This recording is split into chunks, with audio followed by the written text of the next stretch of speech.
gosh, what is this, our sixth WSSAAA Wednesday?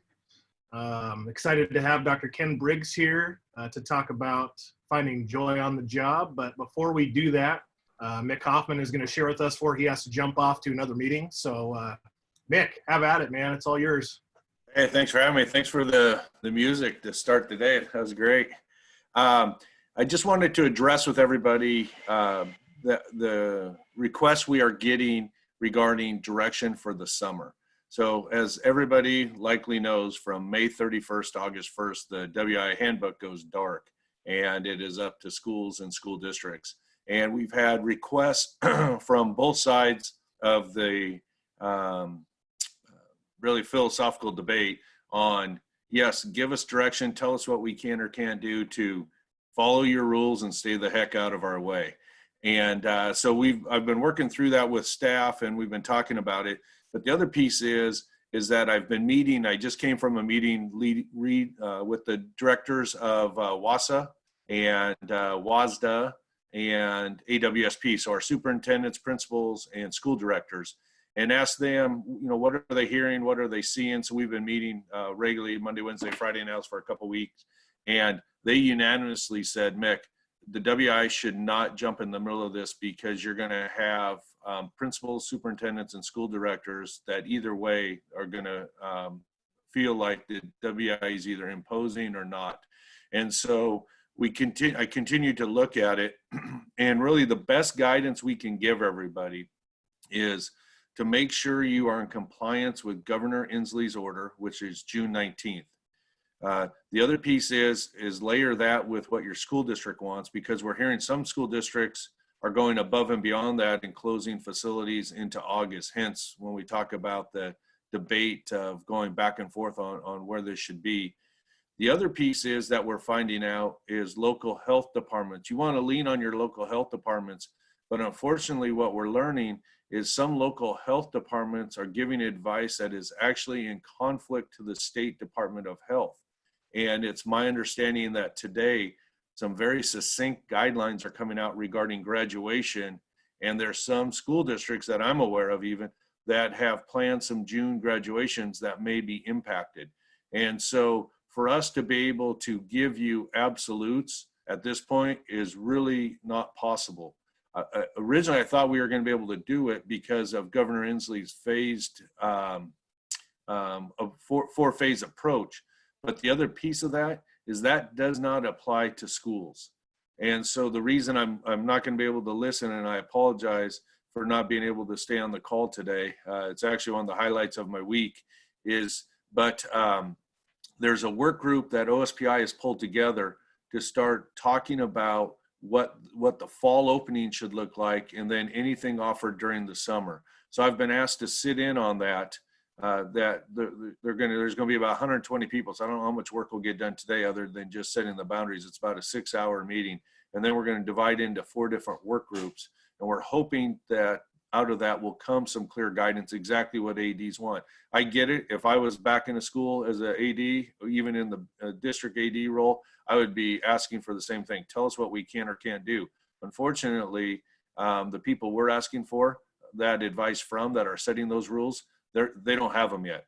And so the best thing, again, make sure you're not in conflict with Governor Inslee's governor's proclamation that all campuses are closed till June 19th.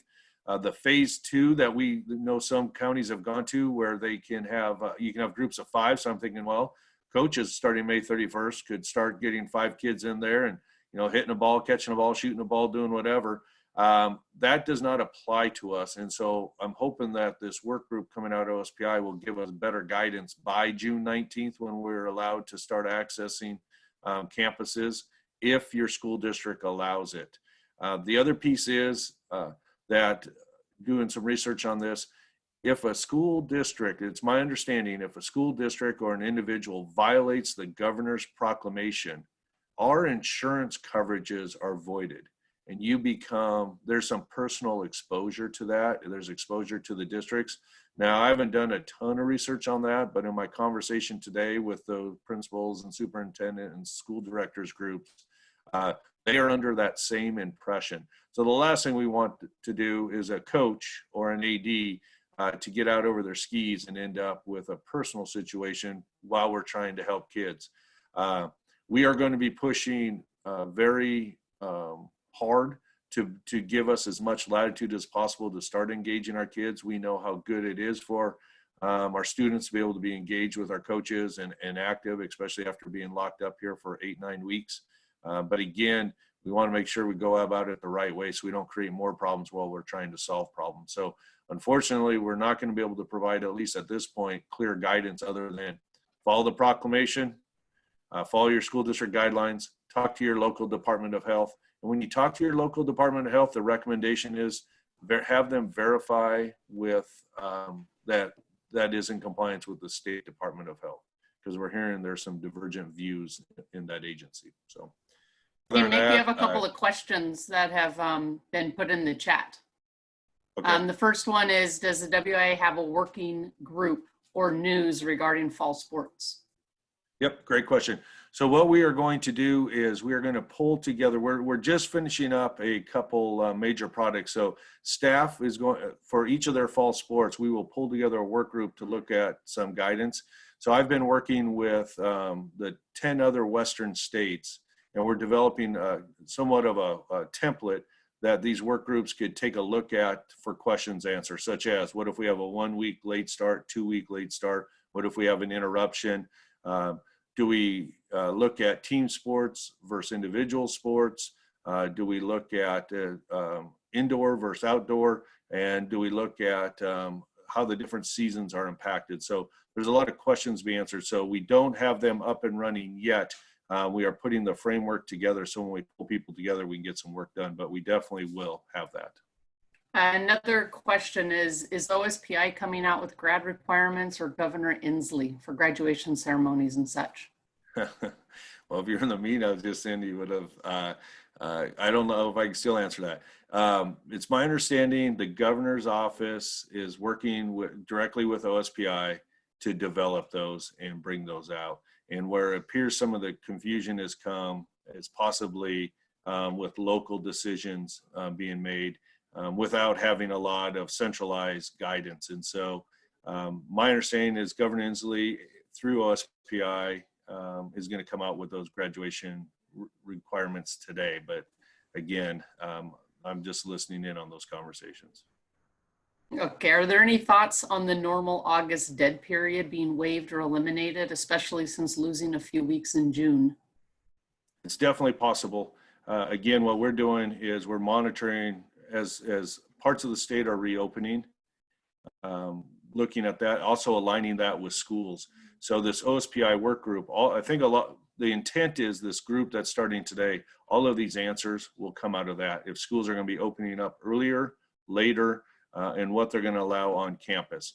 And so that is definitely part of it. We've even thrown around the concept of, do we have a 1-week or 2-week seasonal opportunity for sports by week in that time in August? You know, the one thing is just trying to get people to begin to wrap their minds around and think so differently.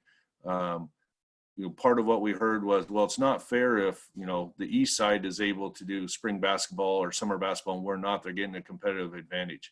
I get that from a coach's perspective and an AD perspective, but the other piece is from the kid perspective, why would we hold any kids back that can't do it when we already have some teams that'll play 80 basketball games in the summer and some that'll play 8. We have some coaches who coach their summer softball or baseball team all year, and other ones that don't. The kids don't touch a bat till the next season. So, and the other piece is how we share kids during the season. If we end up moving some sports around to different seasons just because they are able to be implemented with whatever limitations we have in August, and would we allow a kid to do 2 sports at one time? Would we do a modified version of a sport? And so there's a lot of questions to be asked. Well, another example I give is, hey, if for some reason we're not able to do football because of the contact and the nature of it, and do we move track to the fall or some version of track and move cross country to the spring? And then with that, it's not going to be realistic to put 50 or even 85 kids on a school bus. So do we do track meets from our own sites and enter them in athletic net And for the coach that says, well, that's not fair because we might be jumping into a headwind as somebody else has a tailwind, I'd say, you're right. My answer to that is, well, we could be doing what we're doing right now, which is just wishing that we were participating in some way. So this work group will have a lot of work to do to answer those questions. Our goal is to provide opportunities for kids because we know how valuable that is to keeping them connected to their education, whether they're doing it in class or online. I mean, that's really the role we play. So the more hope and the ability to participate we can give them, the better opportunity kids are going to have to stay connected and us to deliver education. So, yeah, I would say at this point, there's nothing that's off the table. Looks like that's all the questions. Cole, I'll hand it to you. Thanks for the time. Thanks, Mick. You bet. We'll see you next week. All right, you guys. Well, a lot of information there. I'm sure there's going to be more coming out every week. So stay tuned and yeah, we'll ask some more of these questions as we move forward. Well, without any further delay, it's my pleasure to introduce today's guest. He's a close friend, a mentor, a teacher, actually my wedding officiant as well. He is a Hall of Famer at Central, spent 35 years plus as a health educator at the university. He is a co-facilitator, actually the main facilitator of the Ellensburg High School Drugs and Sports Seminar that we established a couple of years ago. And I have a ton of respect for Dr. Briggs, and I'm excited to have him on board today. But before I turn it over to him, I want to make sure that you guys all know how to raise your hand because this is going to be an interactive presentation today. And if you click on participants at the bottom of your screen or wherever it is on your iPhone or iPad, and you see at the bottom of your participants list, there's a button that says raise hand. If you don't know how to raise your hand, please just find that button because there'll be some times where Dr. Briggs asks for somebody to share out or talk about a situation that they encountered. And we'll be using the raise hand button to see who's willing to share. If nobody raises their hand, I've got a couple folks in my back pocket who I'll just immediately call on, but I would love to hear some real organic material come out of this presentation today. So Dr. Briggs, I'm done talking. It's all yours. Thank you so much for being with us. Well, it's my pleasure and honor to be in the presence of greatness. Athletic directors are my heroes. As a matter of fact, at Central, I was able to help start the athletic administration master's degree program, and it's going crazy. And since then, we now have sports administration, and the whole department is just growing tremendously. And when I was at Central, I've been retired for 3 years now, and which is why I'm such a rookie with this Zoom stuff. So bear with me as I get through this. John Yelm, I see you there, man. How are you, big fella? All right. While I was at Central, about 7 years before I retired, I felt like I was getting burnt out, and at least on teaching. And I said, I need a change. And so I decided to throw my name in the hat in the department to become the department chair.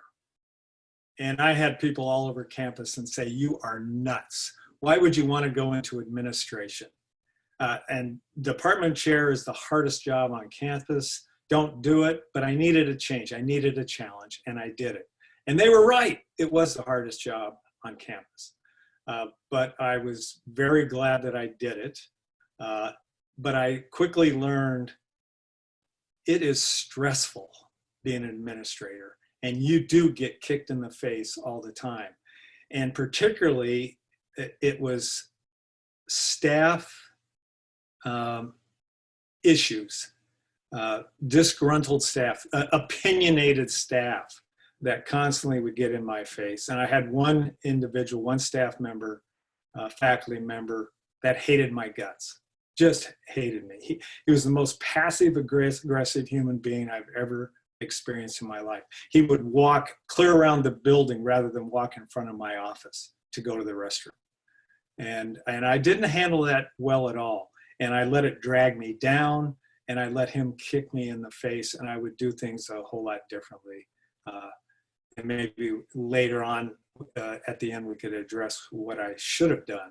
Uh-oh, Cole, something just happened. Yep, we don't have your screen, Briggs. I don't, uh-oh.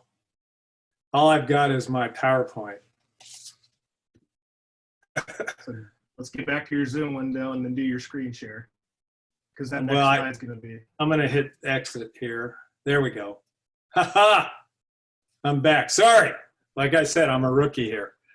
So anyway, yeah, maybe we ought to go to the screen. Here we go. Are you ready? Drum roll, Cole. Let's hear it. Let's hope this works, baby. Okay. There it is. Now I should start it, right? Okay. Hey, are we good? Good Is to go. there a delay in my voice? Is my lips are not synced with my voice, or is it on? Half and half, but it looks good right now. Looks okay. All right. So you can all see that, right? Right on? Yes. Yes. Oh, okay. Well, we've titled this Self-Care and Joy on the Job While Getting Kicked in the Face. And really, I think maybe there could be a better title.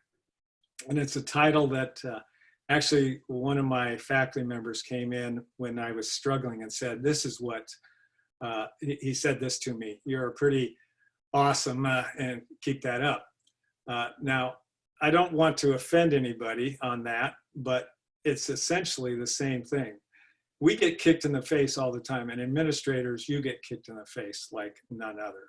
So what we have to figure out is how are we going to maintain joy on the job while trying to be incredibly awesome.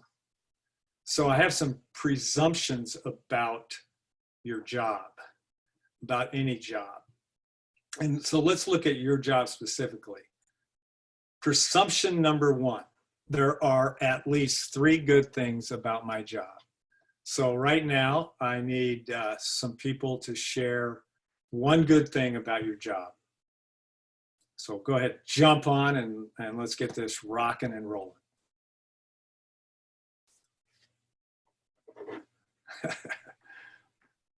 Interactions with kids. Okay, I would say What? interactions with colleagues. and colleagues.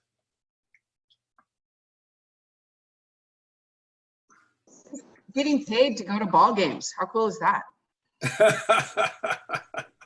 Yeah, right. Good one. I like that.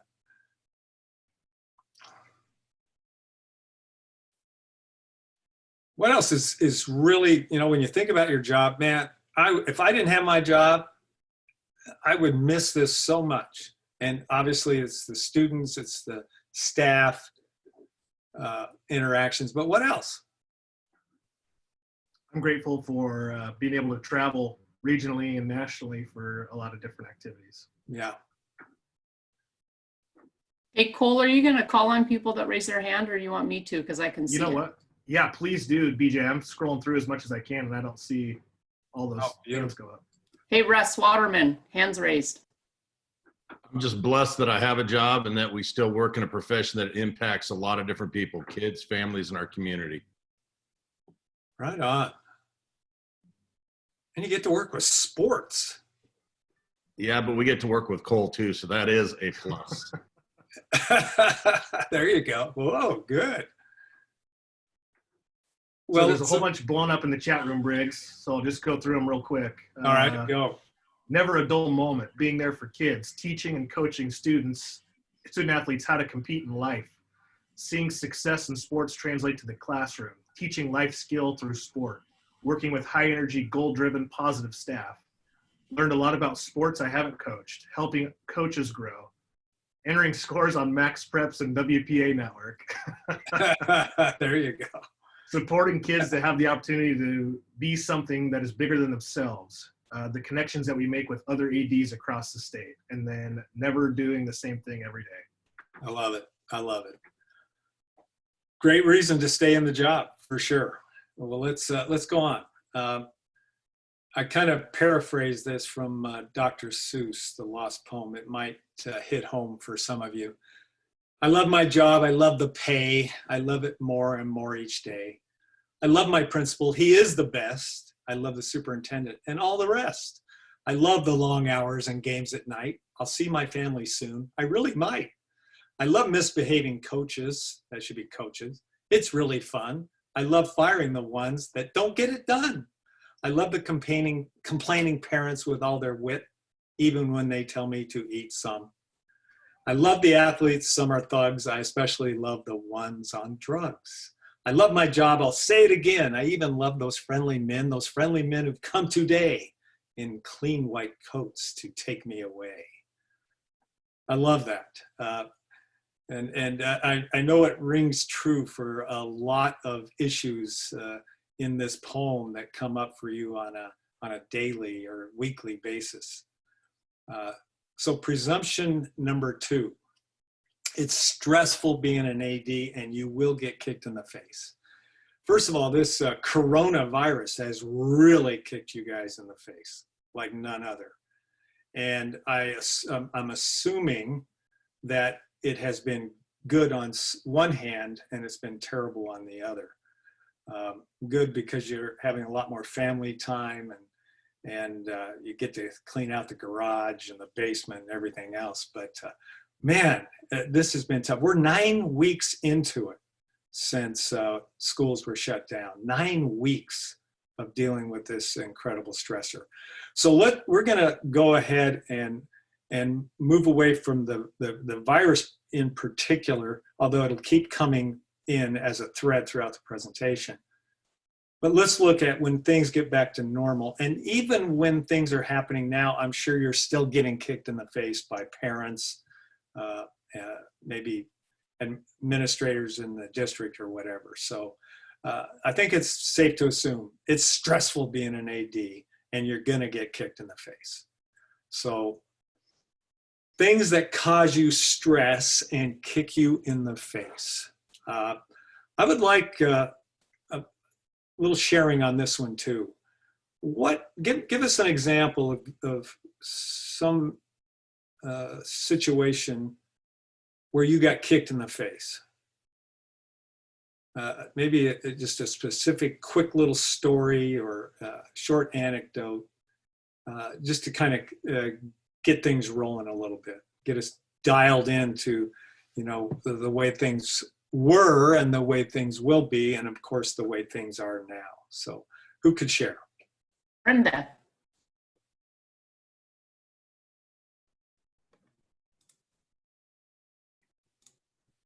Oops. Just trying to unmute. When you have to make decisions, and obviously we can't say anything, and the others are saying stuff out in the public that they have no idea what the truth is. Mm. Oh man, that's a great example. And you just have to keep your mouth shut. Wow. Stressful.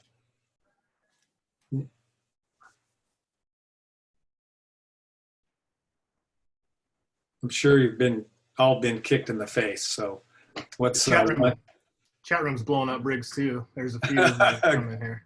Oh, go. And if you want to raise your hand, I'll call on you so you can speak up. Stacy, I see you have unmuted yourself. Yeah, when your school is in the news for all the wrong stuff many times. Yeah, and that comes down on you. Yeah, well, and the kids and the school community and yeah.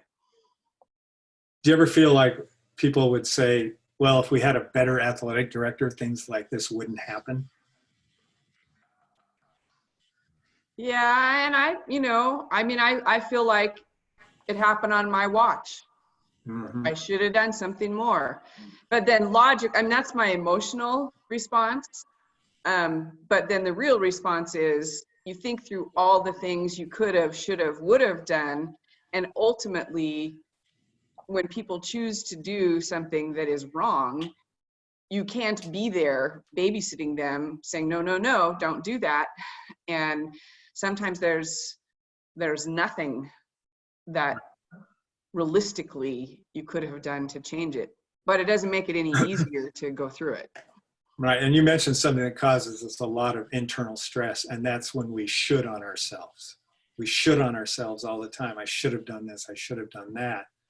And we beat ourselves up, and we're going to get to that because that's a critical element of self-care. Greg, it looks like you unmuted yourself. I think that there's some difficulty when people decide that social media is the place to browse about not doing what people think is best, even though they have no idea what the entire truth is. Perfect. And then the expectation of that you follow up on social media, and if you don't, if you're silent on that, then you're complicit in whatever they are complaining about. Boy, social media it really presents opportunities for people to get kicked in the face. It's just, I have, my daughters have gone off Facebook just because of, it's getting kicked in the face sometimes. Cole, you got a couple other examples that you could read quickly and we'll fire on? Absolutely. So anonymous letters berating a coach is one that came up. Mm-hmm. Last week when my superintendent said we are going to be in a recession and all jobs will be on the table when we make cuts. Wow. Unreal expectations. Difficult decisions we have no real decision over. You are the face of athletics and everyone comes to you. Everything comes to you. And then somebody wrote, we scheduled interviews for our head softball position. My principal and I were supposed to be in on the interview, but he canceled the very last second. I conducted the interview and we hired the most qualified of the two applicants. Community members accused this person of a lack of equity because they had conducted a one-on-one interview for softball, but we had interviewed our head baseball coach, the one applicant, the former head softball coach, the committee of two, just the principal and that person. Awesome. Oh, those are great. Oh, Tim Graham says we do everything for our kids. Anytime we get negative feedback when working so hard for all is tough to take, although we know it's not valid. Wow. Super examples. Well, suffice it to say, yeah, your job can be stressful and you will get kicked in the face. And here's some other issues that may kind of strike a chord in your brain. Can you all read those? Okay. And so we know that it's going to cause stress, getting kicked in the face. Your job is going to cause stress just by virtue of that. We know that this virus has created an incredible amount of stress because anytime you have to adapt to change, it's stressful. So what do we know about stress? And we're going to do this quickly so we can get to the self-care issue. Everyone has stress, and stressors are everywhere. Can't escape it. If you don't have stress, you're dead. Unmanaged stress will rob us of our health, no doubt about it. So we need to learn to manage stress, and we know that stress can be managed. So as we jump through, when we say that stressors are everywhere, absolutely. Well, what is a stressor? A stressor is anything that's going to release a stress hormone. And if you look at this chart, and I'm not going to spend a lot of time on it, basically what you'll see at the very top up there, the conscious interpretation pathway, whatever we say to ourselves is going to be filtered through the brain. The cerebral cortex is going to interpret what is happening. Maybe it's a disgruntled parent. Your cerebral cortex interprets that. The limbic system picks it up. The hypothalamus, pituitary gland kick in. It signals the adrenal glands, and ultimately we're going to have some element of fight or flight. The degree of fight or flight we have is dependent on our conscious interpretation. How much value, how much energy are we taking from this comment? How much of this comment is going to cause us to have an extreme reaction, a stress response? And that fight or flight, just to be reminded of what it means, anytime you are under stress, whatever it is, You're going to get increased heart rate, blood pressure, muscle tension, respiration, gastrointestinal motility. All you athletes, you remember the pre-gamer, the old pre-game shit? That's gastrointestinal motility. Serum glucose, increased urination, increased hydrochloric acid, increased gluconeogenesis, taking protein away for energy instead of just glucose. Decreased saliva. If you've ever been nervous, your mouth gets real dry, your peripheral body temperature drops, you get cold, clammy skin. And the bad thing of the fight or flight is you get an increase in cortisol, which is a hormone secreted by the adrenal glands. Now, here's the problem. Unmanaged stress will rob us of our health. And here's why. Well, first of all, body, mind, emotions, behavior. If that fight or flight stays elevated and it's carried over into your sleep, it is going to have a negative impact, and you're going to get these type of issues going on. And ultimately, stress, by virtue of our interpretation in the fight or flight, and especially these elevation of stress hormones, is going to ultimately lead to disease unless we learn to cope and get rid of those stress hormones. And the boogeyman is cortisol. If cortisol stays elevated, we're going to invite illness into our sense of well-being. So it behooves us to learn how to manage stress. Number 3, stress can be managed, and I can be happy about my job even when getting kicked in the face, for sure. And understand this, happiness is simply a chemical in the brain. It's a chemical in the brain. So if you look at this chart on the right and you see the neuron, be reminded of the receptor sites and neurotransmitters that are secreted across the axon terminal. They attach the receptor sites, and it is ultimately, depending on what the neurotransmitter is, it's going to have a response in your brain. Adrenaline, obviously, fight or flight, it's going to stimulate more. But what we want to think about are the happy hormone, the happy brain hormones. And that's serotonin, opioids, dopamine, oxytocin. And what we've got to do is figure out how are we going to, what are the things that we're going to do that are going to release serotonin, opioids, dopamine, and oxytocin. And we understand that if we can do things that will help release these neurotransmitters across the synaptic space, they attach to receptor sites, we're going to have these awesome feelings. And my favorite is oxytocin because it is something that we're missing now through this pandemic. The cuddle hormone. There's such a thing as skin hunger, and we need to be touched. We need to be physically validated.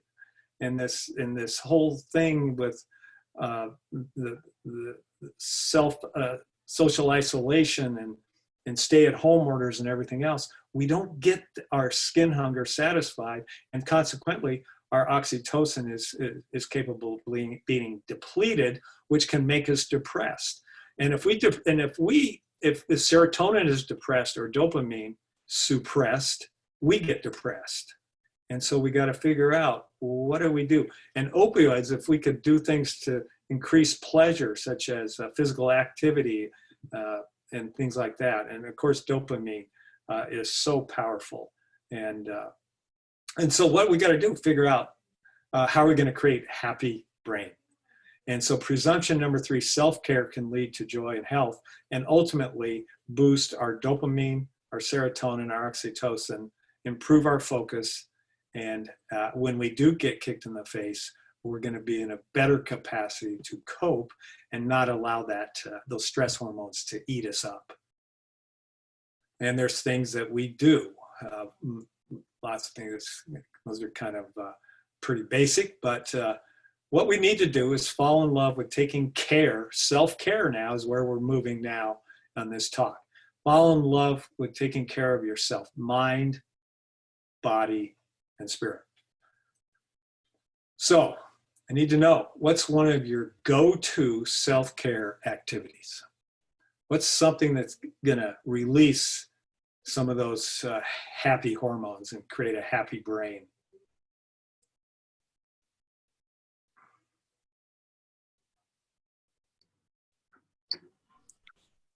Exercise. Absolutely. Is that Lance Denbour? Love you, Briggs. Back at you. Sorry that you didn't get inducted, man.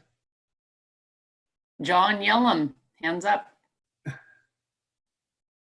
For me, especially when we're at the school, I just take a walk around the facilities and it just reminds me why we do what we do. And it just brings me right back down to that equilibrium that I need to go through the day. John, Cole, can I just comment on that, please? Absolutely. Mindfulness. You nailed it. Mindfulness is so critical. And just what you said, taking a mindful walk around and embracing your surroundings. Now, just taking a walk helps cardiovascular stuff, but if you do a mindful walk, you help create a happy brain. I love that. Mindfulness is critical, one of the most important self-care activities you can do, along with exercise.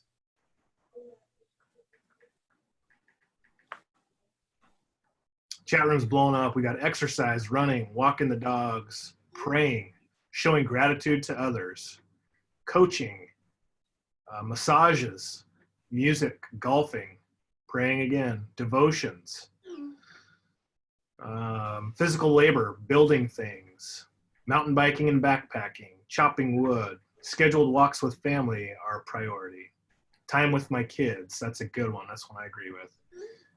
Yin yoga, as of late, has been huge for me. I love this. This is great. And those are things that we need to keep doing. Absolutely, especially during these times. So here we go. We got the 7 pillars of self-care. Anytime you really want to make an emphasis, you create a pillar. The 7 pillars of self-care. And you guys know this stuff. Knowledge and health. I love that. Knowledge and health literacy, mental well-being, self-awareness. All these things across the board. And then we get this, 8 dimensions of self-care. Also important. Cognitive, how we think, aptitudinal, relational, environmental, systemic, emotive. What does that mean? Well, it means what you guys just said. Do those types of things because that's how you feed your brain to create a happy brain. So self-care is taking care of your mind and thoughts, take care of your physical health and body, take care of your spiritual health, often neglected, taking care of your emotions, increasing your own well-being through self-care behaviors. Boom. But I want to talk about self-care, the forgotten element. And this critically relates to getting kicked in the face. Does anybody, raise your hand if anybody knows who Leo Biscaglia was? Anybody know?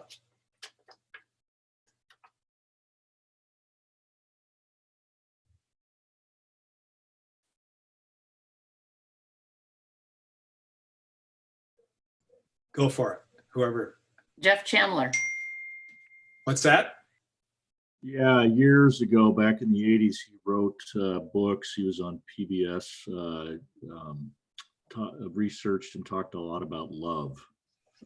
Exactly. He was the love professor at the University of Southern California. And when I was an undergraduate, my fiance, Diane, and I went to a speech he delivered in Denver, and it blew my mind. And he impacted me more as an educator, more than any other human being on the planet. And we ought to bring him back.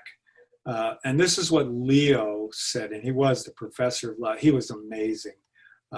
And even in my teaching, I don't know, I used to show video clips of him giving lectures. He is amazing. But he says this, the hardest battle you are ever going to have to fight is the battle to be just you. It's kind of like what you guys were talking about when people are kicking you in the face and you can't do certain things, and how does it impact us? Well, Brene Brown, a lot of you know about Brene Brown now. She's becoming very, very popular, very, very important in terms of our self-care.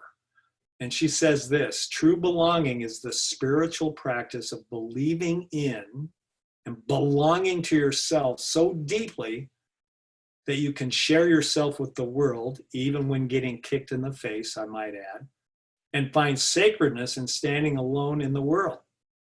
True belonging does not require you to change who you are. Now, it might require that you change what you do, but not who you are. And related to a different way, understand we're dealing with self-esteem, self-concept, self-efficacy. Whatever we call it,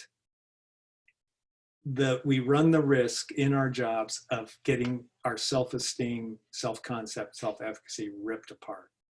And now, some of my former students, do any of you remember what this stands for?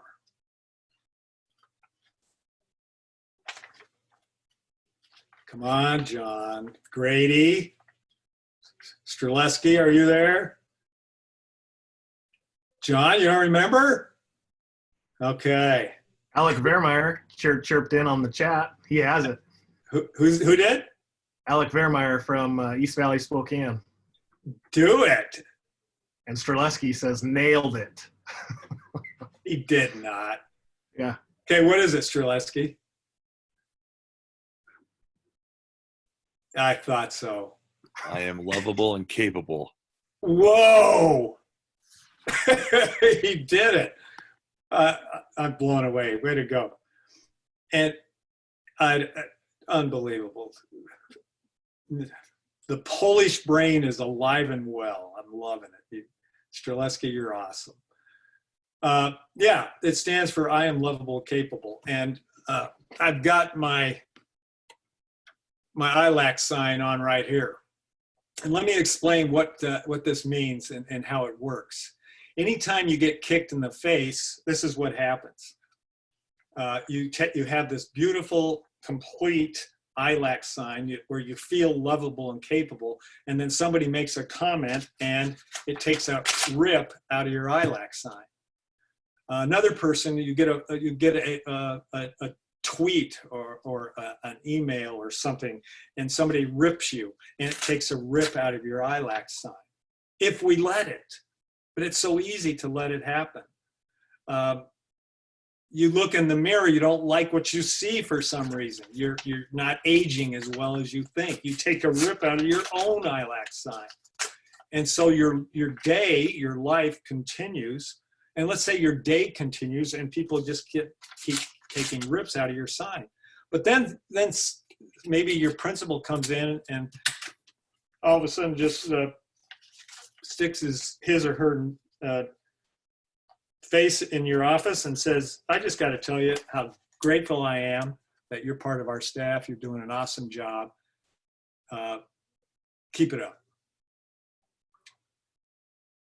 And you get a patch put back on your sign. And so your day goes like that. What we don't want to have happen is we come to the end of our day and our IALAC sign has been crumpled and looks like that. We've got to prevent that. And so what we have to do is figure out when we get kicked in the face, how are we not going to allow people to take tears out of our IALAC signs? And like Leo Buscaglia says, we'll take rips out of our own IALAC sign and we'll beat ourselves up. So let's move forward on that.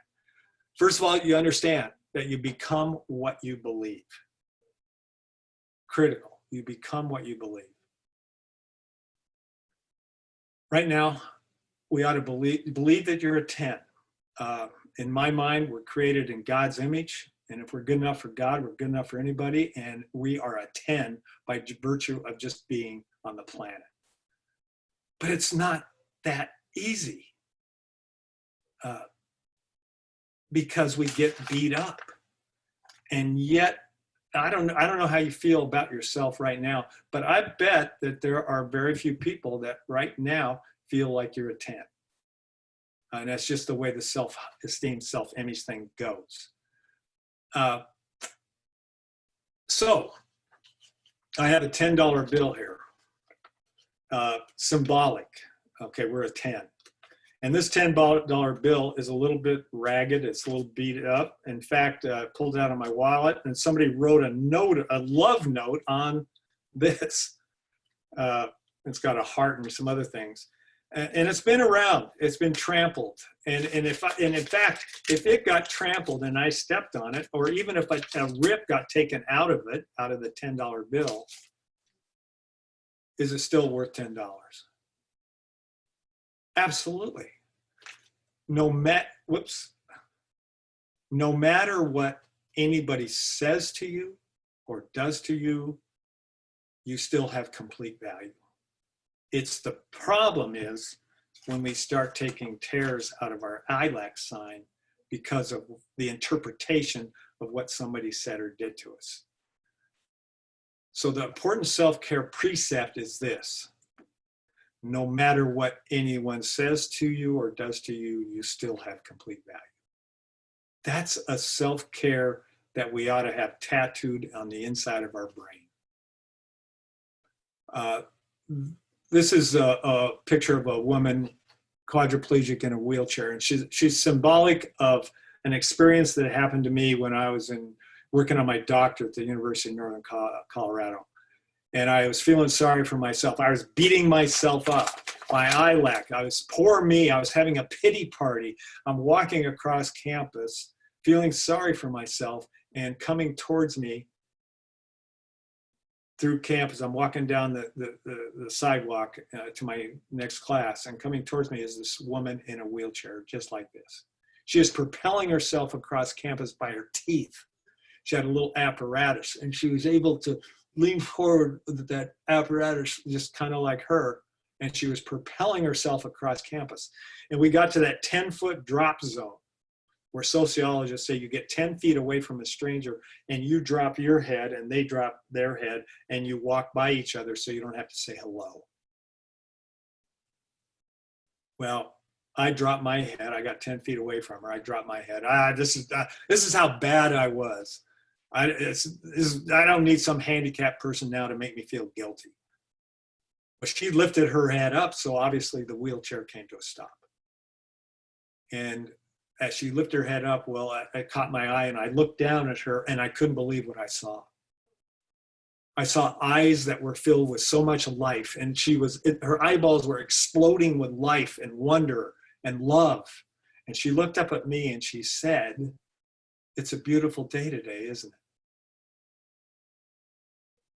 Oh, and I shook my head and I said, yeah, it really is. And she said, "Well, have a good day." Put the joystick back in her mouth and off she went. I turned around, I looked, she had books underneath her wheelchair. Unbelievable. She had complete value. She was a 10 even though she's quadriplegic. And man, I have used those eyes, those eyeballs so often when I start feeling sorry for myself, understand, man, I am so grateful for what I have. And somebody mentioned one of the self-care things, gratitude. That, you guys, might be one of the most important self-care attitudes that we can embrace to protect this. And so we're grateful for what we have. And these two conjoined twins are my heroes also. They're Abigail and Brittany Henthorne, and they were on the cover of Life magazine when they were 5 years old. And they talked about their story. They share one body. Essentially, one girl controls one side of the brain, the other girl controls the other side of the brain, and they have done life together, obviously. They're conjoined. They couldn't be separated because to separate would mean that one of them would die.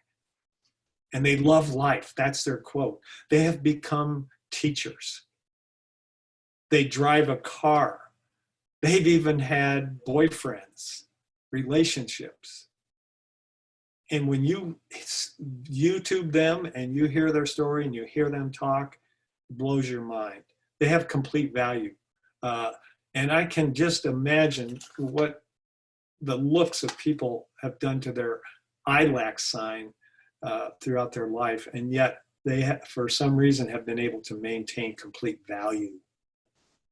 So you yourself, as much as anybody in the entire universe, deserve your love and affection. And I love what Jesus said. I mean, this might be the greatest statement in the whole Bible.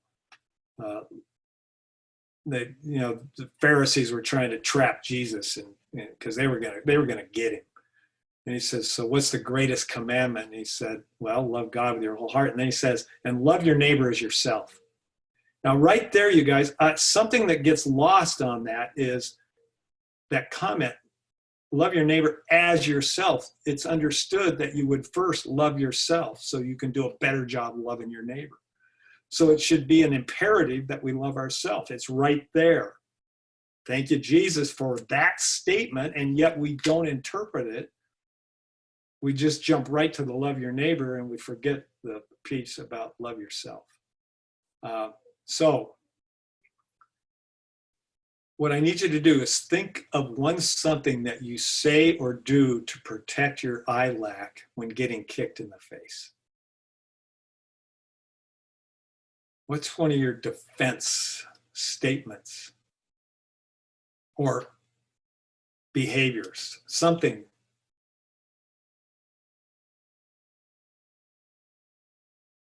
Is the chat room blowing up, Cole? Tell me it is. They're starting to come through. First one pops in, excuse me, know your value, know your why.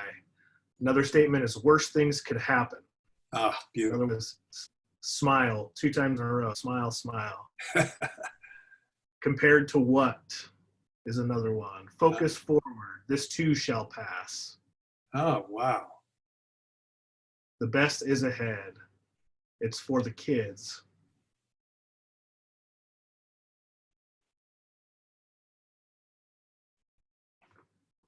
Laugh.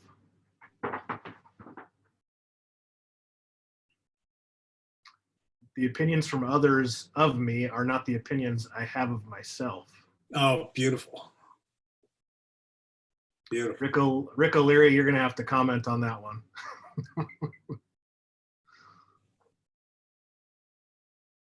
Loosely translated, it means don't let the bastards get you down. Love it.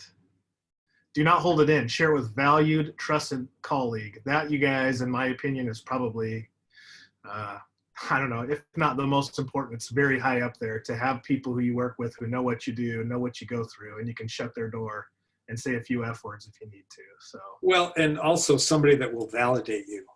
Yeah. Because let's face it, we never get enough validation. That's part of the human condition.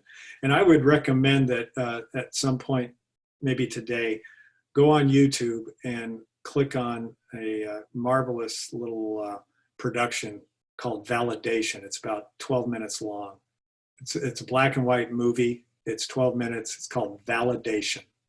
It's about a guy who takes parking tickets. And it's amazing. Powerful. More coming through, Briggs. Play for an audience of 1. There's only so much I can control. I am safe, and only good can come from this. The sun will come up tomorrow. I am poised, calm, effective, and efficient in stressful and exciting situations. That's a good one. E plus R equals O. Control the response. Ooh. Event plus response equals outcome, yeah. No matter what happens, my heart is in the right place. Oh, I love that. Mentors. I use my mentors when I get in situations like that. People who've been down that road before. Be an objective thinker with your ears first and your eyes second. Greg Whitmore, I sleep well knowing I made the best decision I possibly could at the time. You know what's beautiful about these statements is when we think about that stress response and that conscious interpretation, is these statements are diffusing the stress response and dialing down the stress hormones from doing their thing on our body, our mind, and our spirit. It's about perception. It's about self-talk. And that's a critical self-care tool, skill, if you will. Breathe. Nice, Margot. Josh Borland, so what next pitch?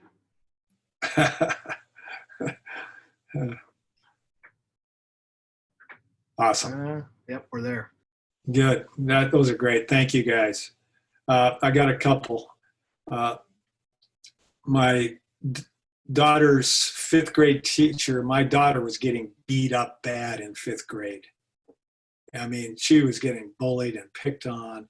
And her fifth grade teacher said, hey, Jamie, you got to just take those comments and visualize it's like water off a duck's back. Just don't let it penetrate. And she's used that tool frequently. Some people have to pretend you're the bad person so they don't feel guilty about the shitty things they did to you. God forbid they be accountable for their bullshit. To love yourself right now just as you are is to give yourself heaven. Don't wait until you die. If you wait, you die now. If you love, you live now.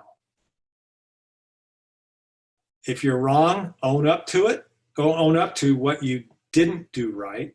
That's how you learn and earn respect. I love that, you know, just admitting I blew it. Assume responsibility. Take the heat. Because what we do is, you guys remember Liar, Liar, the Jim Carrey movie, when he goes in the restroom and he beats himself up and trying to get out of going on the stand. He beat himself up. He took the toilet seat and he smashed it down on his head. He threw himself in the radiator. He completely shriveled his IALACs. And that's what we are capable of doing to ourselves. And it sounds like you guys are doing a great job of not doing that and assuming responsibility and not letting it just beat you up that you made a mistake. We're FHBs. We're all FHBs, fallible human beings. We're going to make mistakes. So what? Your heart does not ache, break, or grow by anyone other than you. And ultimately, love yourself so that you can love others. And right in the middle, I don't know if you can see it, it's pretty small. Someone's IALAC may depend on it. You see, when we give a compliment or a validation, we put a patch back on someone's IALAC sign. How powerful is that?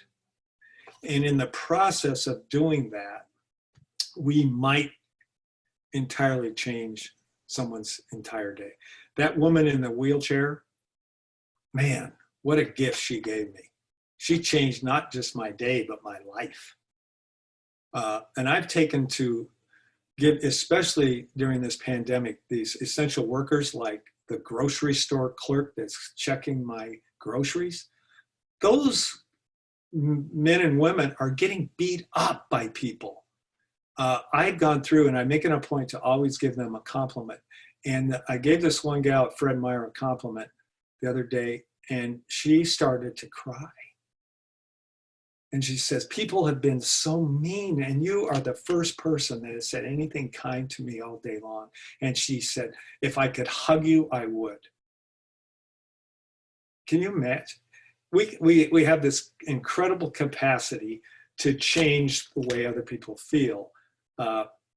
And I love this. Therefore, encourage one another and build each other up, just as, in fact, you are doing. I know you guys are doing this. Build someone up. Put their insecurities to sleep. Remind them they're worthy. Tell them they're magical. Be light in a too often dim world. And I love this statement. A candle loses nothing by lighting another candle. In fact, I think you gain light. And in the process of building someone else's IALAC sign up, you actually build your own. It's a self-care tool. It's huge. So, yeah, be happy, kind, nice. Kindness is such an important element right now. And as our country is is showing such anger. We need to not be that voice. We need to be this type of voice here. So kind of to wrap up a little bit, I'd love to know just what's your biggest takeaway from our time together on this self-care and joy on the job while getting kicked in the face.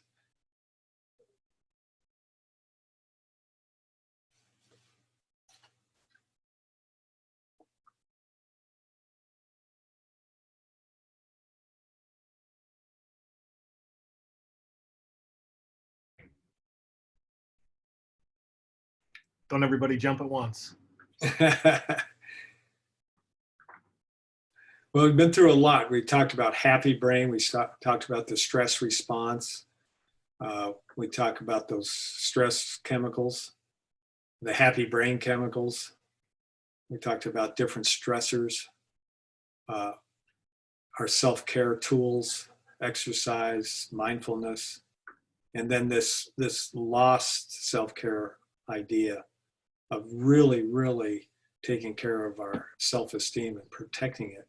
Because, I mean, like we said in the beginning, you're going to get kicked in the face.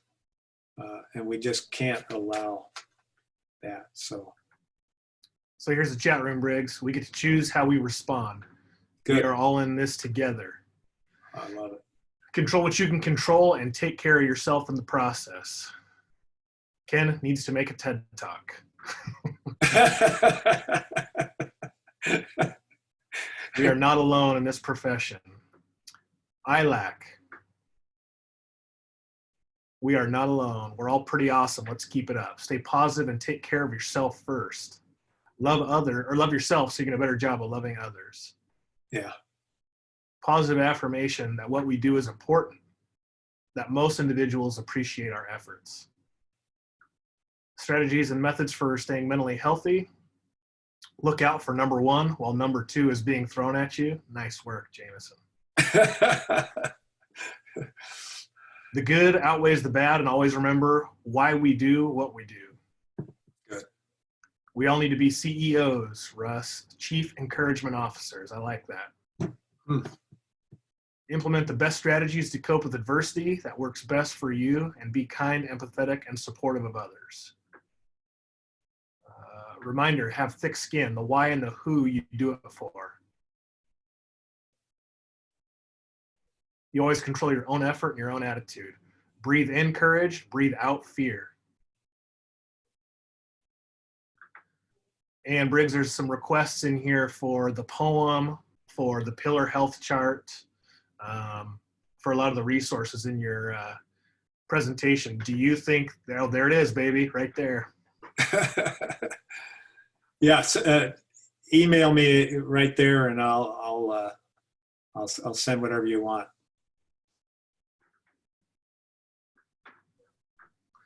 Does anybody have any questions for Dr. Briggs? Or each other. Or each other. I have a question for y'all. How are you holding up through this 9 weeks of stay-at-home orders?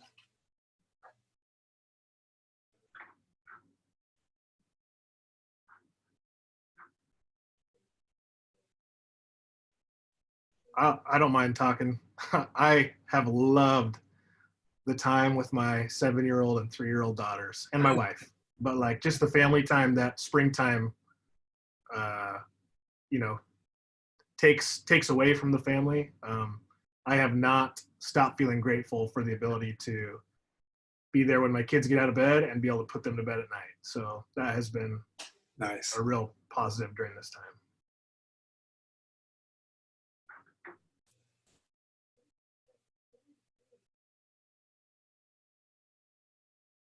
You mentioned I officiated your wedding, and I'm just so grateful that you're still married. I've done 25 weddings, most of them students, and only 1 divorce. So it's a really neat.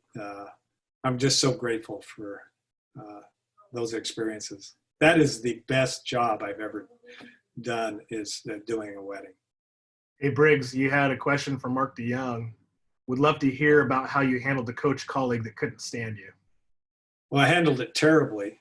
I think I talked behind his back a little bit. I think I probably created negative energy, and I would try to, when I would see him, try to infuse him with positive comments, but he was bulletproof. He wouldn't take it.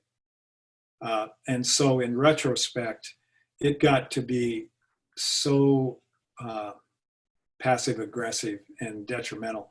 I should have brought in a mediator instead of having, I had this ego trip that I can handle this guy, I can solve it. But boy, it drained me, and I should have brought in a mediator and had somebody help us resolve this conflict. And that is so against my character. Normally, if I feel tension, I will go to the person and say, "Hey, what's going on? I feel like something." But for some reason, I couldn't do it with this guy, and I feel terrible about it. And I have made a promise that in the next, when this thing lifts, I'm going to have a face-to-face and try to resolve that negative relationship, at least as much as up to me to try to have peace with him. I handled it terribly.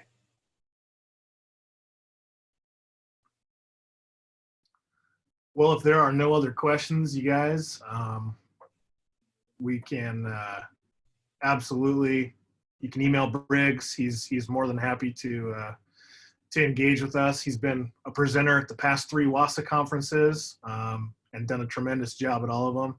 Really appreciate you guys being so interactive. This has probably been the most interactive chat room, and obviously people chiming in. Yeah. But Briggs, we can't thank you enough. Every time that you talk, man, people are captivated and dialed in. So. Well, I thank you for all the responses and the incredible insights and wisdom that you all possess. And I just wish you the absolute best as we go through these uncharted waters together. I love what somebody said, we're in this together, and that love always wins. So let's keep on loving. Awesome. All right. Briggs, you're welcome to stick around if you want. The next portion of our conversation today is just going to be from some WIA staff. If you want to take off and go start your day, please do so. But I cannot thank you enough for being here. Thank you all, and have a great day. Bye.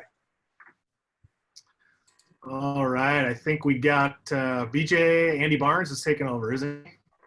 Andy Barnes is going to do a couple of presentations. Next 15-20 minutes, he's going to talk a little bit about state basketball format and give you our membership an opportunity to ask questions that they might have about that, as well as anything around the amendments that passed. So Andy Barnes, take it on away.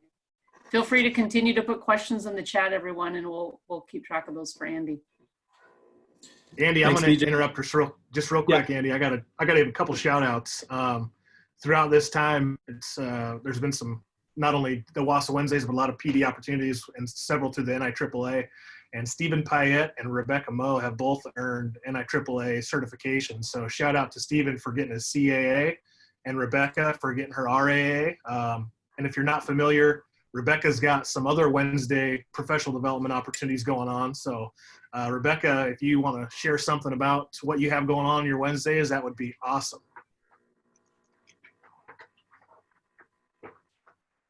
Or not. All good. We shout out to those folks. Good job, Stephen. Good job, Rebecca. Andy, sorry to interrupt. Go for it, man. Actually, no Andy, real quick, Andy, before you go, Eric Titus has his hand up. So Eric, go ahead and chime in.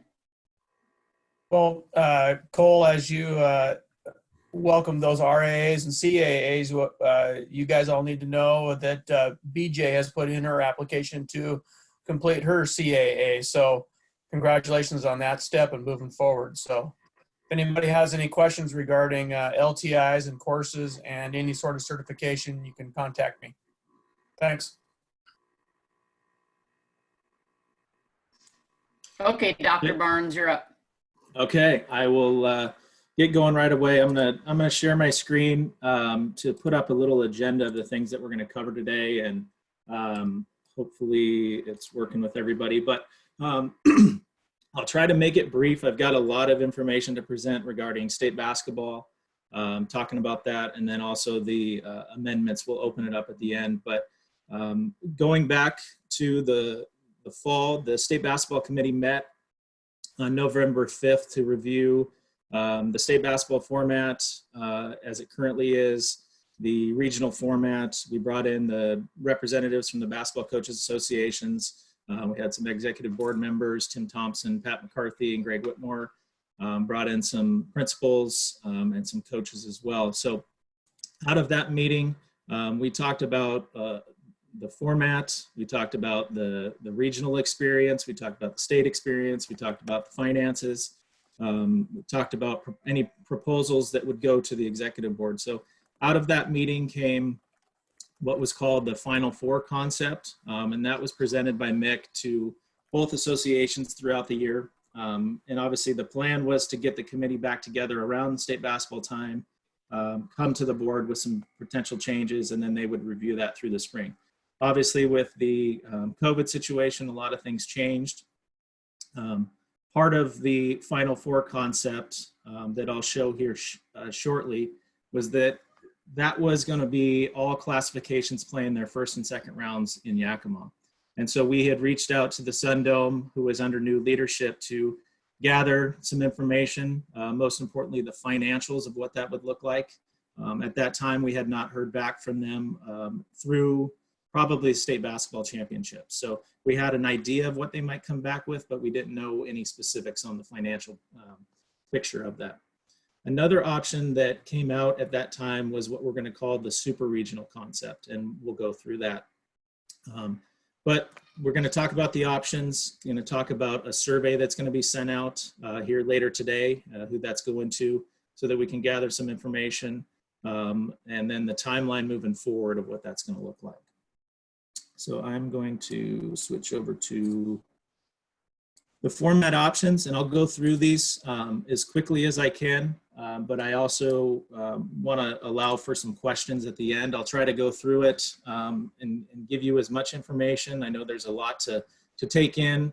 We're planning to put out a narrative along with this spreadsheet so that athletic directors, superintendents, principals, and coaches can understand it, because we know that not everybody sees it the same way. But I'm going to jump right into the super regional format. So this is a 16-team format that will start at local sites. So we have two options out of this. And as you may have heard, the RPI seating committees recommended that each one of the team sports have a seating committee, including basketball, that will have a human element. So this, the basketball committees, there will be one for each classification and each gender. And they will seed the teams after the district championships are to be completed for, in this case, the super regional round. So it's a single elimination format. The number 1 team will play the number 16 team, and so on Friday and Saturday at what we currently have for our regional sites, local high school sites and or colleges, depending on availability. So the higher seeds will be put at the closest regional site.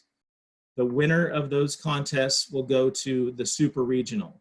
And in option 1, the super regional would be, we would utilize many of those same sites the following weekend on Friday and Saturday, whether they're local high school sites or college sites. The winners from that weekend will move on to the finals week. And for the 2As, 3As, and 4As, that would be at the Tacoma Dome.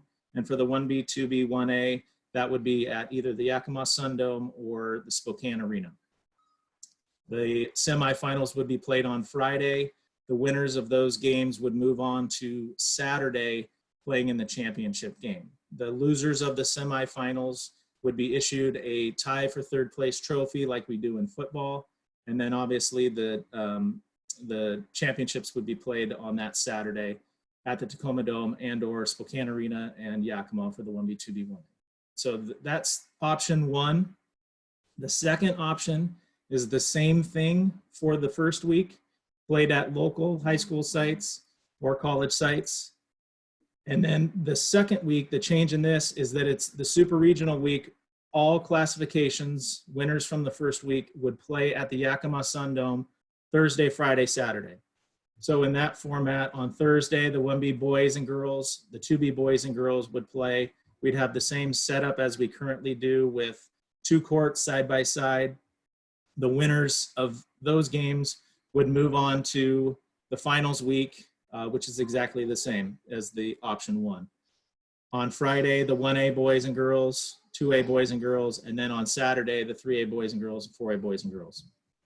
So that is option 2A and 2B. Part of this formats that we wanted to include is the financial impact or the projected financial impact, and I'll show another document that shows the corresponding numbers to that. So in option one, the projected net income of that tournament is about $599,000. And I'll show what we currently make under the 12-team format and what we would project for next year. In option 2A, which is a 10% reduction of revenue, comes in at $494,000.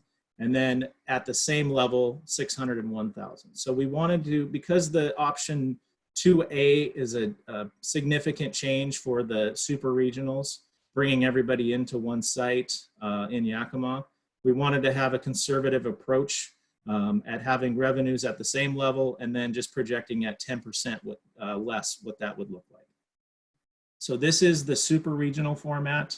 I'm going to jump over to the other format option that's available, and then we can come back and ask questions about each one specifically.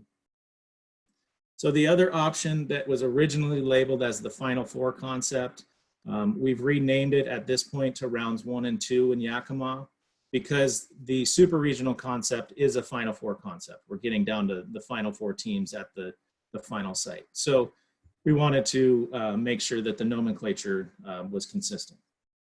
So this format brings all classifications into the Sun Dome for the first week. So starting off, what is the current regional weekend, we would bring the 1Bs and 2Bs. They would start their tournament on Monday and Tuesday. This is a double elimination format. You're guaranteed 2 games. So the loser of Monday's contest would still play on Tuesday for the 1Bs. If they lose, they're not issued a trophy.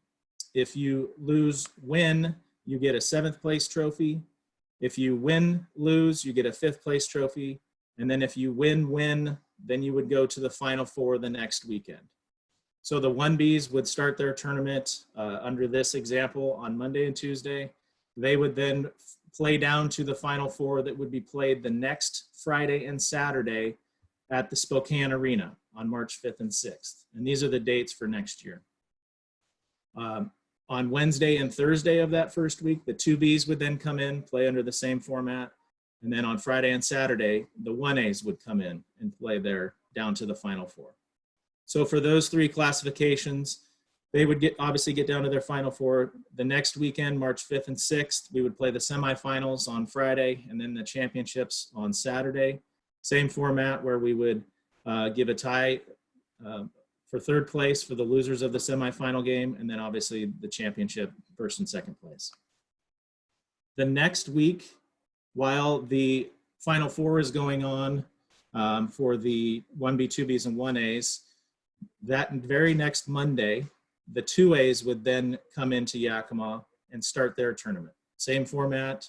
The 3As would play on Wednesday, Thursday, and then the 4As would come in and play on Friday and Saturday. And getting down to their Final Four, March 12th and 13th, they would then come into the Tacoma Dome, play their semifinals and their championship game on Saturday. So this format, both of these tournaments increase the overlap in spring sports. However, it is down to the Final Four at that point. the rounds 1 and 2 in Yakima does cover 3 weeks, but for each classification, it only covers 2 weeks for that. The entire tournament is 3 weeks, but just for any single classification is only a 2-week tournament. So we know that there is some overlap in the spring sports. There would be some impact there, but it's only for those final 4 teams. So going back up to the top with this projection, we put the financials there too. At the same level, this tournament we project would be at about $457,000. At a 10% conservative approach with that, it would bring in projected about $350,000. Any questions just from the format perspective before I jump into the financials? So Andy, you do have a couple of questions. One of them, I had to step away for a second. What was the revenue and income for each division under the 16-team format? Is that something you have answers to? Yeah, I'll show the financials that will show what we brought in this year, and then a projected if we were to stay the same moving forward, and then for each one of these tournaments. Okay. And I'll jump back to going into the change with the equitable entry. We obviously now have some 20 entry tournaments. At the 3A level, we're pretty much guaranteed to have a 3A championship for each one of the sports. And in basketball, we're projecting right now that the 1B boys and potentially the 1B girls will be a 20 entry tournament. Now, in order to get from 20 teams down to 16 teams, there has to be a round played from in between the district and the state championship level. And so the tournament format committee reviewed all of the tournament formats that would be under 20 entry. And in order to minimize costs and still give a state experience, at this point, the philosophy moving forward is that any 20 entry tournament will be treated as a play-in round of the first round for seeds 13 through 20. They would play into the round of 16, and then the tournaments would become double elimination at that point, modified double under the current format for those state championships. So with basketball, on the rounds 1 and 2, if you have the 1Bs or any other classification on a Monday and Tuesday, there is going to be some impact to the district championship, because they would be, as it currently projects out, they would be completing their district championships on a Saturday, most likely, have to turn around and start their tournament on a Monday. Well, if they have to have another play-in game to get down to 16 teams, when is that contest going to happen? So there would be some impact in the rounds 1 and 2. For the super regional option, the board has come up with some language that's similar to what is used for first and second round soccer, that those teams that have to play in the play-in, they would play that game on the Wednesday prior to the regional beginning, so that would allow for time for them to play that game, travel home, know who their next opponent is, and then start the regional week on Saturday. We would give them the Saturday game as best we could, depending on if their boys and or girls team is involved in that. That would be our priority, but we can't guarantee that they would have a Saturday contest for that. So I'm going to switch over to the financials that will dive a little bit more in depth into these proposals here. And so the numbers that were on the spreadsheet, and I'll make this a little larger for everybody, correspond directly to this sheet. And we're planning to send everything out today to the membership, as well as a survey that will go out to superintendents, principals, coaches, ADs. We're also going to be sending this out through the app to get some just the general, whether they're an athlete or a parent, to get their perspective on it, because we want to gather as much data. So hey, Andy, I don't know about others, but I can't see that very well. It's kind of blurry. I'm not sure if other people are experiencing the same.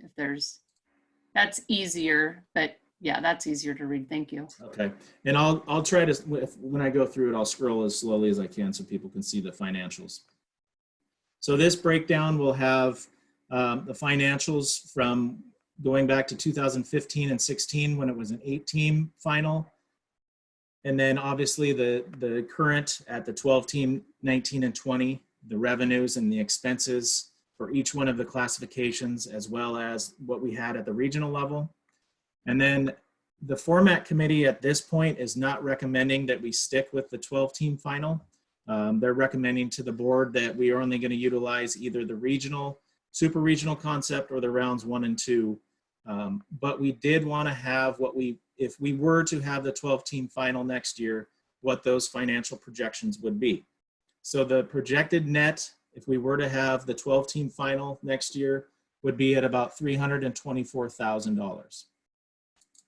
Option 1, which is utilizing the local sites for super regionals, as well as the first round, that again, that projected net income is at about $599,000. So compared to a projected 12-team, that would be about a $275,000 difference.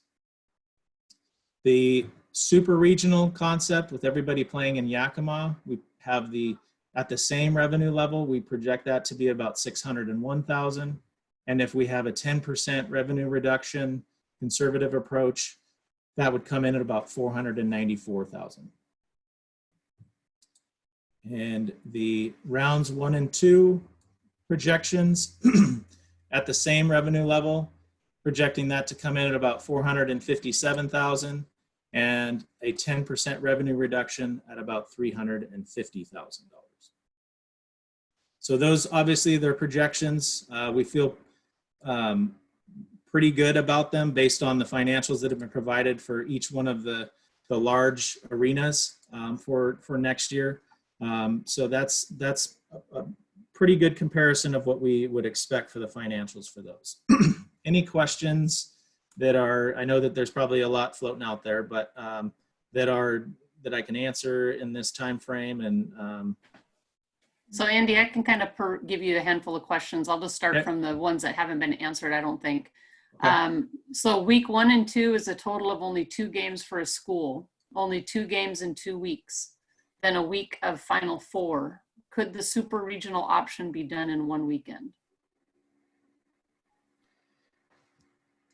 I think there's probably a format that it could be done in that, but as of right now, this is the format that's been presented from the basketball format committee to the executive board. If we're looking at a Final Four model, has there been any consideration to having actual geographic regional locations? It is a lot of expensive travel. Yeah, I think obviously I think we've explored every option. That one specifically, I don't think has been talked about for basketball, but that's, certainly in the future we can look at that. Are you looking at other sites beyond the Tacoma Dome? As of right now, we are pretty limited on the sites that we can use under the 2-court boys and girls setup. The ShoWare can only do 1 court. That's the facility in Kent. The Angel of the Winds, which is up in Everett, can do 2-court setup. However, it's not as large as the Tacoma Dome or the Spokane Arena. It's about the same size as the Sun Dome, but most of these facilities don't have 2 basketball courts. They might not even have 1. So I think that there would be some costs that we would have to explore with that. Down in the Tri-Cities, they can do a 2-court setup. The colleges used to utilize that, but they have to do their setup in a T, and they actually had to cut their basketball court in order to make it fit in that arena. Andy, would the super regional finals be March 5th and 6th? Is that the corresponding weekend? Yes. So the regionals, the super regional concept would start our current regional weekend, would go into the next weekend, which would be our current state, and then the Final Four would be 1 more weekend into the spring. When will the final format be decided? So a lot of schedules have been built and they may need to be modified. Yeah, so we're planning to send out the survey to all the membership today, along with the spreadsheet that was presented and the financials. We're also developing a narrative that's going to be, it will have the bracket format itself, as well as a narrative, this is how everything is spelled out. So hopefully that will help everybody kind of understand what the full picture is. That survey is going to be open for 1 week, so May 13th through the 20th. We will gather all that data, present it to the executive board, they will utilize that to help make their decision. Their next executive board meeting is on June 7th. And at this time, we're hoping to have that decision finalized at that point. So you're going to be sending all these documents out to everyone by email so they can vote? That's correct. Yes, we will hopefully have that out later today. I'm finalizing the narrative portion of this. So everybody should have the documents as well as a link to the survey. Andy, do the boys and the girls have to be together and or play at the same time? Well, that's been the philosophy for obviously a huge part of the time, and I might even have Cindy jump in on that one too. But right now, the philosophy has been that schools want the boys and girls to be together. I will say that if boys and girls are not at the same site, it opens the door for flexibility because we could potentially utilize facilities that are smaller, that are only one court setups.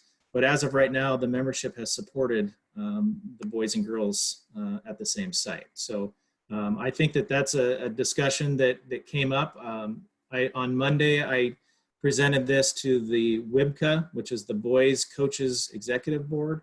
And then right after that meeting, I presented this to about 40 members of the girls basketball coaches executive board and some of their just general membership. So that question did come up, but I let them know that I was presenting to a good chunk of ADs today. And if that's something that the coaches feel like they want or ADs feel like they want, you know, I think we need to start having that conversation. But the format committee did discuss that because, you know, many of the coaches are asking about certain sites for state, but they didn't know where the philosophy was on boys and girls at the same court. Any other questions for Andy on this basketball format that he's been working on? There's a couple in the chat, BJ. I don't know. Go ahead and spill them out. I feel like I hit them all, but I must have missed some. Well, number one, when is final? Oh, you already talked about that. What about the documents? Andy, I don't know if I caught that answer. So we're going to send out an email today to all of those groups that I mentioned, superintendents, ADs, principals. It will have a narrative of the what the state basketball committee, kind of a history. And then it will have all of the documents attached to it. And then it will have a link to the survey. So if you don't see that by sometime tomorrow morning, again, we're hoping to send it out today to give everybody one full week to submit their surveys. If you don't see it by tomorrow morning in your email, reach out to me and I'll make sure that you get a copy of it. Another question, are these the only options or will the survey possibly provide other options? The survey is only going to be in regards to these options. The format committee said that these are the two that they wanted to recommend to the membership and for the board for review. We will have a kind of an open-ended provide your comments section in the survey so that it could be, hey, for this survey, have you thought, or for this format, have you thought about this? So it will be more open-ended. We want to get those comments, whether it's, hey, our teams have gone to state and we see this, how can we improve? You know, the focus of the board and myself and all the administrators is we want to make every state tournament the best it can be. There's always room for improvement no matter what we're doing, whether it's golf or tennis or basketball or dance and drill. We're always looking for that input. So we hope that with that open-ended, just kind of a chat box feature on that survey that you can provide input that the board can review. Lauren Sandhop, why don't you unmute yourself and go ahead and ask your question or make your statement? Might be easier. Hey, Andy, I just typed in the chat. When we have team doubles, in other words, both the boys and girls from the same school, if we have a lot of those, does that help improve our financial for that tournament? Or does the data support that if we have more doubles, that there's less revenue? You get what I'm asking? In other words, if both Moses Lake boys and girls are there, do we have greater attendance for our games and increase our revenue? Because what I'm guessing is with only 40 some 4As, but 80 some 3As, there's going to be an impact on how many doubles are at tournaments. Yeah, we definitely think that when doubles, as we refer to them, make the tournament, that it has a significant impact on the tournament, because for the most part, you're having one fan base at that point follow your schools, those two teams. It is the more doubles we have, the harder it is to schedule at regionals as well, because we're having to make sure that we have, especially with the RPI playing into it. So I think the more singular teams that you have, the better opportunity that you have for that following. Now, there are some schools that they have a great following for their girls teams and maybe not for their boys team, or for both of those teams combined. So it really depends on who qualifies, but definitely the more doubles we have, the impact it has on the finances. So Andy, the format for sure is changing for the 2021 school year. Question As mark. of right now, the basketball format committee has recommended changes to state basketball. And now, obviously, this is the executive board makes the determination for tournament formats. So I can't answer for the board. I would think that there's a highly likelihood that it will, based on the projected finances with this. As you can see, the regional format and potentially the rounds 1 and 2 format have a significant positive impact in the net income for the association. So I think the board is going to look at every single option, and we understand that there's a lot of changes with tournaments coming up this year, with the 12 entry tournaments and 20 entry tournaments. So there's a lot going on. It's not easy to have these meetings, especially like this, when you're not able to sit in the room and really dive into things. But as of right now, I think the board is looking to make a change.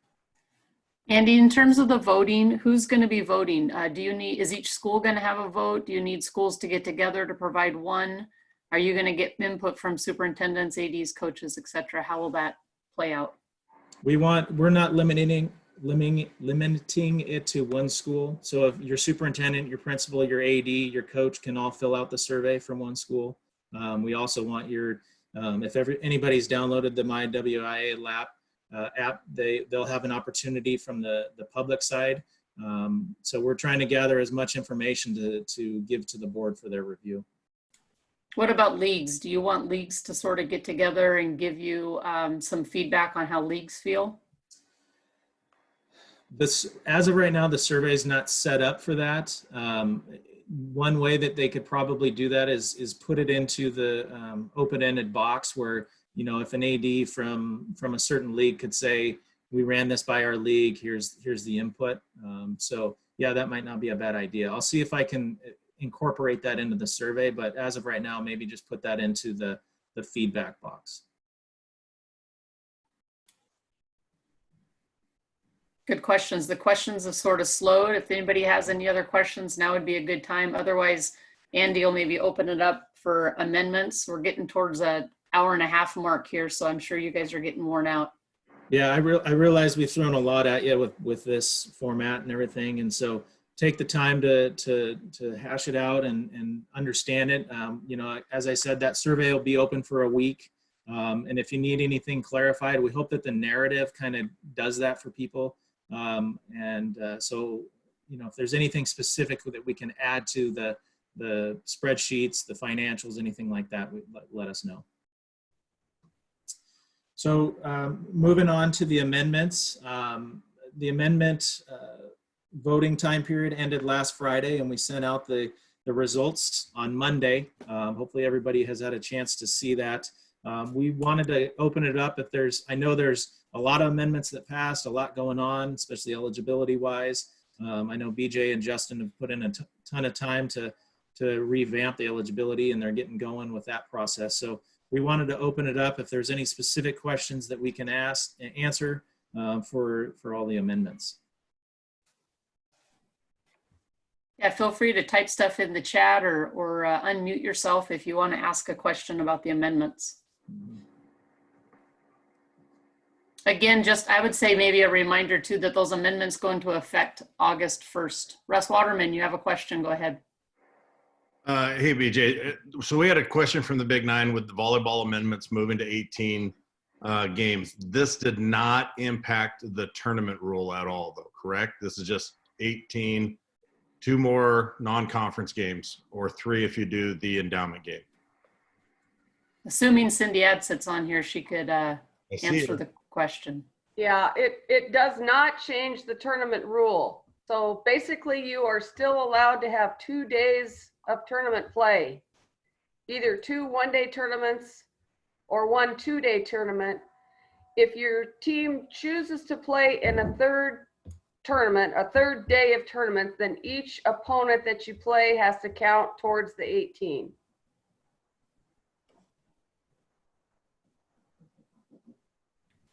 Cindy, if we play a doubleheader, like set of 5, if we get together with 2 other schools and have a 3-way, that's not a tournament. That just counts as 2 contests, correct? Correct. Thank you.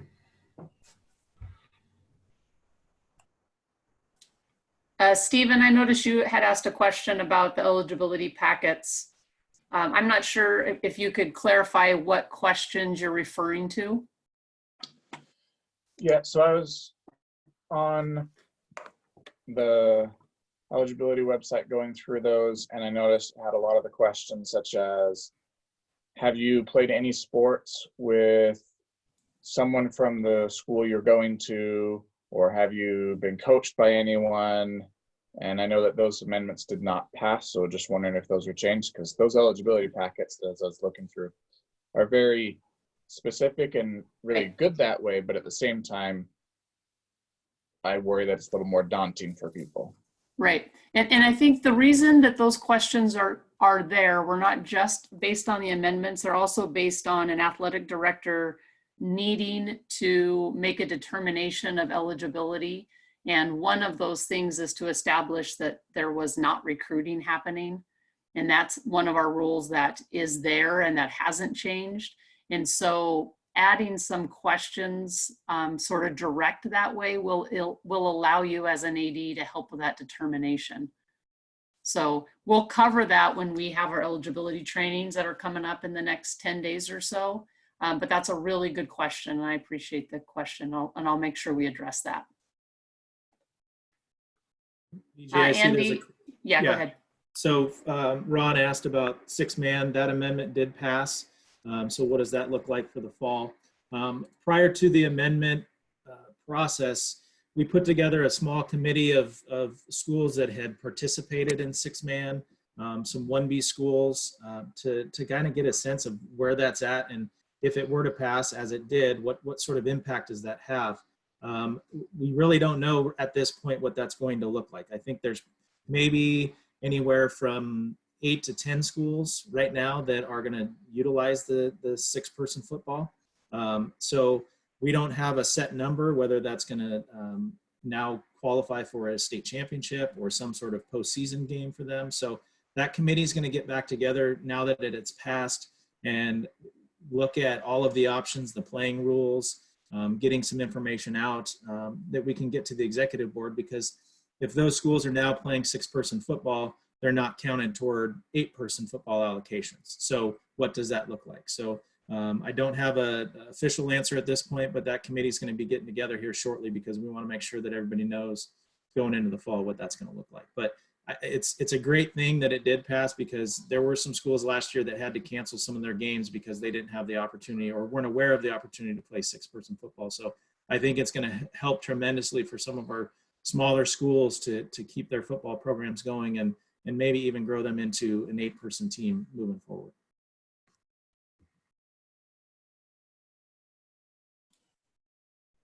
Any other questions that anybody wants to chime in or add to the chat on amendments or basketball for that matter?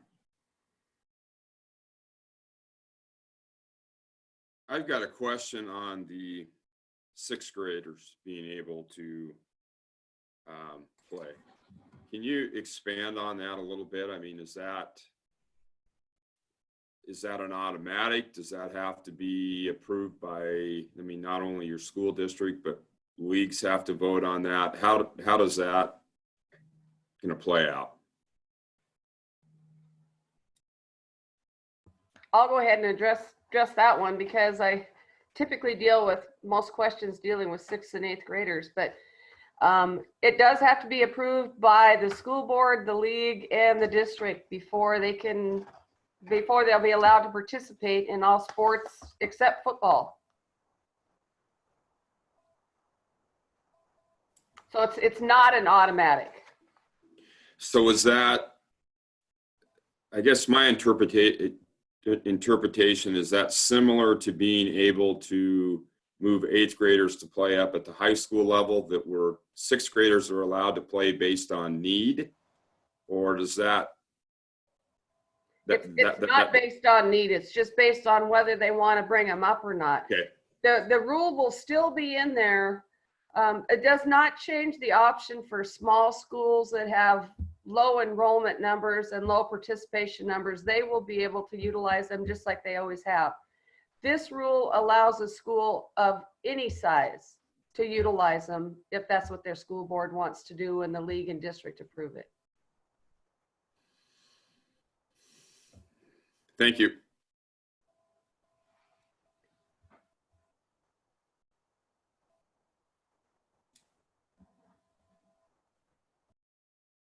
Any other questions? I'm hearing none. So Cole, you want to wrap us up today? Hey, thanks again for just an awesome WSSAAA Wednesday. I know Dr. Briggs I just was texting him a bit ago. He was fired up after today, and definitely willing to help out if you guys have any questions of him, or you know, not a sales pitch by any means, but if you want to book him to speak to your folks, I know he'd be willing to do it. He's just a selfless guy with you know, a heart of gold. So thanks everybody for being here today. Next week, BJ, we have Carissa Niehoff. Is that how you say it? Niehoff or Niehoff? I'm not sure exactly, from the NFHS director. It's Niehoff. There we go. Carissa Niehoff, NFHS director. And then also next week, I think Justin's going to talk a little bit about the new heat index system he's working on, and the WIA staff is going to talk a little bit about the tech update that they've been working on as well, statewide. Perfect. And then lastly, too, I don't know if Jim is on here, but Jim Meyerhoff has been working on the WSSAAA newsletter, right? So we have lost, with the COVID-19 stuff, All American Publishing has kind of stopped their production of online documents. I don't know what the word I'm looking for. Publications, online publications. And so Jim Meyerhoff has spent some time putting together the WSSAAA newsletter, which will take place of the WSSAAA magazine for the foreseeable future until All American starts back up again. So a big shout out to Jim, and look for that in your inbox here probably by the end of the day. So thanks again, everybody. Have a great week. We'll see you next Wednesday morning for WSSAAA Wednesday.